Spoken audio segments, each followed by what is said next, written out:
वीर भूमि के सपूतों ने दुनिया में मनवाया बहादुरी का लोहा। जम्मू कश्मीर में आतंकियों को चुन चुन कर धोया। मंडी, बिलासपुर, शिमला, ऊना के कंधों पर लगे चक्र।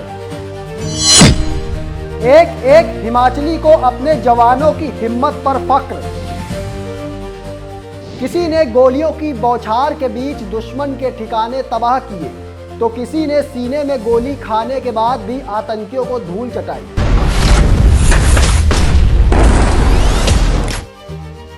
हिमाचल प्रदेश के 6 ऐसे वीर जिनको उनकी बहादुरी, नेतृत्व क्षमता और कर्तव्य निष्ठा के लिए दिल्ली के राष्ट्रपति भवन में शौर्य और वीर चक्रों से सम्मानित किया गया। इन जवानों ने न सिर्फ आतंकवाद और उग्रवाद के खिलाफ अभियानों में अदम्य साहस का परिचय दिया है, बल्कि देवभूमि और वीर भूमि कहे जाने वाले प्रदेश के साथ साथ अपने देश का सिर भी गर्व से ऊंचा कर दिया है। नमस्कार, आप देख रहे हैं समाचार फर्स्ट टू द पॉइंट और मैं हूं आपके साथ बालकृष्ण। एक एक कर हिमाचल प्रदेश के इन जवानों की तस्वीरें देखिए, जो प्रदेश के हर एक नागरिक का सिर गर्व से ऊंचा कर रहे हैं। सबसे पहले बात करते हैं बिलासपुर जिले की सनिहारा पंचायत के गांव थे के शहीद वीर सपूत लांस दफादार बलदेव चंद की। लांस दफादार बलदेव चंद 19 सितंबर 2025 को कश्मीर में चलाए गए एक आतंक विरोधी अभियान का हिस्सा थे। सशस्त्र आतंकियों द्वारा अचानक किए गए प्राणघातक हमले के बीच घिरे अपने साथियों की रक्षा के लिए आप हथियारबंद आतंकी पर अकेले टूट पड़े। अपने प्राणों की परवाह न करते हुए भीषण हाथापाई के बाद इस शूरवीर सैनिक ने आतंकी से विदेश निर्मित पिस्तौल छीनकर अपने कई साथियों की जान बचाई एवं अपने दल को पुनर्गठित किया। सीने में गोली लगने से घायल होने के बावजूद आप आखिरी सांस तक आतंकियों का मुकाबला करते हुए अंततः वीर गति को प्राप्त हुए। सितंबर 2025 में जम्मू कश्मीर के उधमपुर में आतंकियों के साथ मुठभेड़ के दौरान आतंकियों ने घात लगाकर इन पर हमला कर दिया था। अपने साथियों को बचाने के लिए बलदेव चंद बिना जान की परवाह किए आतंकियों से भिड़ गए। भीषण संघर्ष के दौरान उन्होंने एक आतंकी से विदेशी पिस्तौल छीन ली और अपने साथियों की जान बचाई। इस दौरान उनके सीने में गोली लगी, लेकिन गंभीर रूप से घायल होने के बावजूद बलदेव चंद अंतिम सांस तक आतंकियों से लड़ते रहे और वीरगति को प्राप्त हो गए। उनकी इस सर्वोच्च वीरता के लिए उन्हें मरणोपरांत राष्ट्रपति द्रौपदी मुर्मू द्वारा शौर्य चक्र से सम्मानित किया गया है। शहीद बलदेव चंद के परिवार से उनकी धर्मपत्नी और माता जी ने राष्ट्रपति भवन में यह सम्मान ग्रहण किया है। अब बात करते हैं मंडी जिला के 2 ऐसे जवानों की जिन्होंने देश के लिए सम्मान हासिल किया है। पहले हैं जोगिंदर नगर की मकरीड़ी क्षेत्र के समोहली गांव से नायब सूबेदार सतीश कुमार और दूसरे हैं जोगिंदर नगर की दारट बगला पंचायत निवासी कैप्टन योगेंद्र सिंह ठाकुर।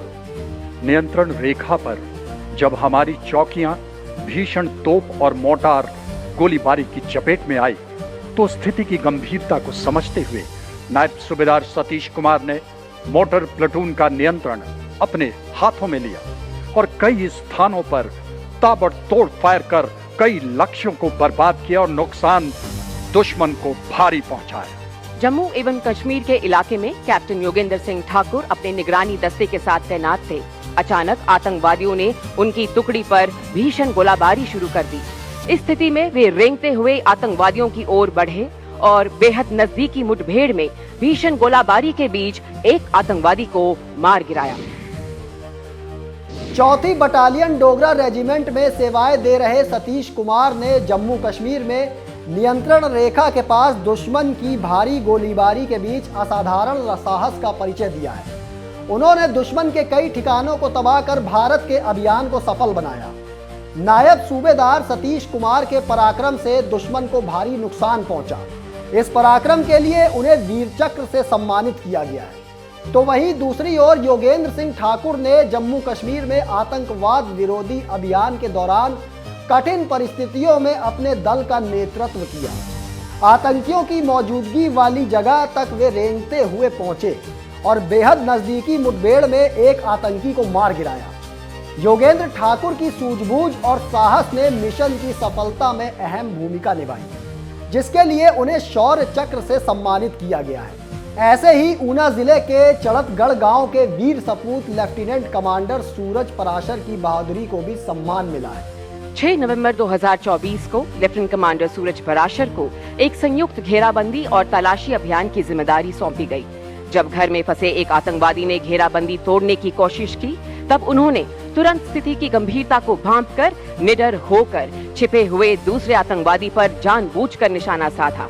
साथ ही उन्होंने अपने साथी को भी समय पर सूचित किया। परिणाम स्वरूप अपनी सेना द्वारा दोनों आतंकवादियों को मार गिराया। नवंबर 2024 में कश्मीर में चलाए गए तलाशी अभियान के दौरान उन्होंने अदम्य साहस का परिचय दिया। एक घर में छिपे आतंकियों के खिलाफ कार्रवाई करते हुए उन्होंने नेतृत्व संभाला और अभियान को सफल बनाया। लेफ्टिनेंट कमांडर सूरज पराशर की बहादुरी के चलते सेना ने 2 आतंकियों को मार गिराया। इस अदम्य साहस के लिए उन्हें राष्ट्रपति द्वारा शौर्य चक्र से सम्मानित किया गया है। अब बात करते हैं शिमला जिले की जुब्बल तहसील से 2 ऐसे वीर सपूतों की, जिन्होंने अपने गांव के साथ राजधानी शिमला और प्रदेश को सम्मान दिलवाया है। एक हैं घुंसा गांव निवासी मेजर अंशुल बाल्टा और दूसरे हैं जखोड़ गांव निवासी वायुसेना के flight lieutenant Arshveer Singh Thakur. Flight lieutenant Arshveer Singh Thakur operation की मध्य रात्रि में एक महत्वपूर्ण मिशन के लिए उड़ान भरी। भयावह दायरे को भेदने का अवसर सीमित था, आक्रमण करने का लॉन्च विंडो भी सीमित था। विरोधी के भारी संख्या में होने के बावजूद रात्रि में बेहद नीचे उड़ते हुए रडार को चकमा देकर साहस के साथ शत्रु के सामरिक लक्ष्य को पूरी तरह से ध्वस्त किया। अप्रैल 2025 में असम के दीमा हसाओ क्षेत्र में एक विशेष सैन्य अभियान के दौरान मेजर अंशुल बाल्टू ने असाधारण नेतृत्व और साहस का परिचय दिया। खुफिया सूचना के आधार पर चलाए गए इस अभियान में उग्रवादियों के साथ मुठभेड़ हुई, जिसमें मेजर अंशुल बाल्टू ने बहादुरी दिखाते हुए एक उग्रवादी को मार गिराया। साथ ही अंत में भारत के अभियान को सफल बनाया। मेजर अंशुल बाल्टू को इस बहादुरी के लिए शौर्य चक्र से सम्मानित किया गया है। तो वहीं वायुसेना में फ्लाइट लेफ्टिनेंट अर्शवीर सिंह ठाकुर ने ऑपरेशन सिंदूर में अत्यंत जोखिमपूर्ण मिशन को अंजाम दिया था। उन्होंने दुश्मन की भारी मौजूदगी के बावजूद साहसिक उड़ान भरकर अपने लक्ष्य पर सटीक प्रहार किया और मिशन को सफलतापूर्वक पूरा किया। अर्शवीर ठाकुर को अपनी इस बहादुरी के लिए महामहिम राष्ट्रपति द्रौपदी मुर्मू ने वीर चक्र से सम्मानित किया है। 29 अप्रैल 2025 आपने दक्षिण आसाम में उग्रवादियों की मौजूदगी संबंधी सूचना के आधार पर चलाए गए एक घेराबंदी अभियान का नेतृत्व किया। तलाशी के दौरान उग्रवादी भारी गोलीबारी करते हुए घने जंगलों की ओर भाग निकले। आपने अदम्य साहस का परिचय देते हुए उनका पीछा किया तथा एक सशस्त्र आतंकी को अकेले ही मार गिराया। भीषण मुठभेड़ के बाद 3 सशस्त्र आतंकियों के शव एवं 3 AK-47 राइफल के अलावा भारी मात्रा में युद्ध सामग्री भी बरामद की गई। इन सभी जवानों ने एक बार फिर हिमाचल प्रदेश की वीर परंपरा को गौरवान्वित करने का काम किया।